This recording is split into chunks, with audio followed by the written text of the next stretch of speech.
क्रिया की परिभाषा जानेंगे। जिस शब्द से किसी काम का करना या होना समझा जाए उसे हम क्रिया कहते हैं, जैसे पढ़ना, लिखना, हंसना, गाना इत्यादि। तो इस प्रकार क्रिया की परिभाषा इसे याद रखना है कि क्या है। अब इसके बारे में हम क्रिया के भेद के बारे में जाने। तो क्रिया के कर्म के आधार पर क्रिया के भेद।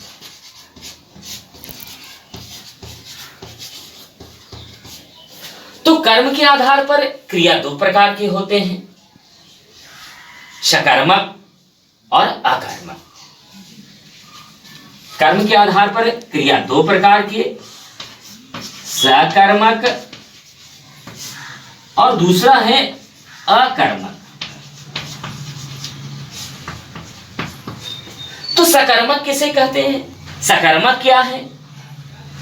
सकर्मक जिससे है स का मतलब साथ, जिसमें कर्म साथ हो, जिसमें कर्म हो वो सकर्मक हुआ। जैसे पुस्तक पढ़ता है,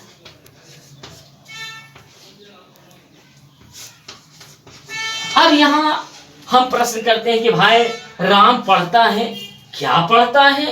तो पुस्तक को पढ़ता है।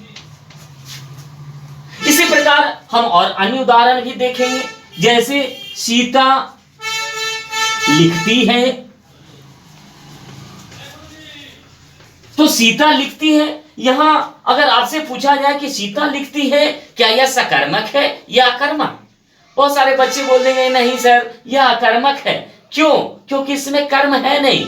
लेकिन नहीं, दरअसल इसमें कर्म रहे या न रहे, अगर हम भाई बताएं, बच्चे बताएं कि सीता लिखती है कौन सा क्रिया है, सकर्मक है या अकर्मक? तो बच्चे तुरंत बोल बैठते हैं कि सर यह तो अकर्मक है। क्यों? क्योंकि इसमें कर्म नहीं है। लेकिन नहीं, अगर क्या और किसको, क्रिया से क्या और किसको का उत्तर मिल जाता है तो वह हमेशा सकर्मक होता है। जैसे सीता लिखती है, किसको लिखती है? तब पत्र को लिखती है। राम पढ़ता है, किसको पढ़ता है? तो पुस्तक को पढ़ता है। सीता लिखती है, क्या लिखती है? पत्र लिखती है। यहां पत्र जो है, कर्म जो है छिपा हुआ है, इसलिए यह सकर्मक हुआ। इस प्रकार इसकी हम परिभाषा दे सकते हैं कि सकर्मक क्या है। तो सकर्मक जिस क्रिया का फल कर्म पर पड़े उसे हम कहते हैं सकर्मक। फिर से आप सुन ले, जिस क्रिया का फल कर्म पर पड़े उसे हम कहते हैं सकर्मक।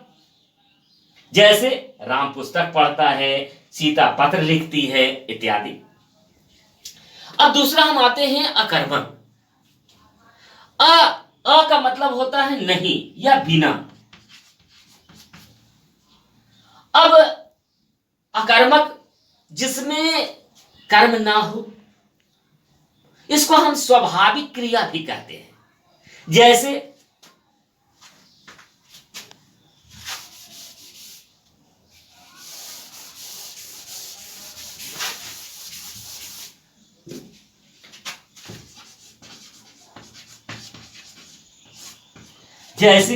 अगर हम कहते हैं भाई कि यह जो है सीता रोती है,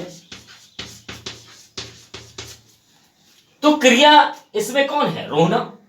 अब रोना से अगर हम पूछते हैं क्या रोती है, किसको रोती है, तो हमारा जवाब नहीं मिलता है। तो इसलिए अगर जवाब क्या और किसको पूछने से, क्रिया से क्या और किसको पूछने से अगर जवाब नहीं मिलता है तो वह हमेशा अकर्मक होगा। आपके एग्जाम में भी जो है सकर्मक और अकर्मक हमेशा आते हैं, इसलिए इसका विशेष रूप से ध्यान रखें कि सकर्मक और अकर्मक। अकर्मक में जिसमें अ माने बिना, अ माने नहीं या बिना, बिना कर्म के, तो वह हो गया क्या? अकर्मक। इसकी परिभाषा हम इस प्रकार भी दे सकते हैं कि जिस क्रिया का फल कर्ता पर पड़े, कर्ता इसमें कौन? सीता। क्रिया कौन? रोना। तो इस प्रकार क्रिया का फल डायरेक्ट किस पर पड़ रहा है? कर्ता पर, तो यह हो जाएगा अकर्मक। तो इस प्रकार सकर्मक की परिभाषा, अकर्मक की परिभाषा। अकर्मक की परिभाषा क्या हमने बताया कि जिस क्रिया का फल कर्ता पर पड़े वह कर्मक, जिस क्रिया का फल कर्म पर पड़े वह सकर्मक। आज बस इतना ही, फिर अगले नेक्स्ट वीडियो में आपको और इसके बारे में भी विस्तृत जानकारी हम आपको देंगे।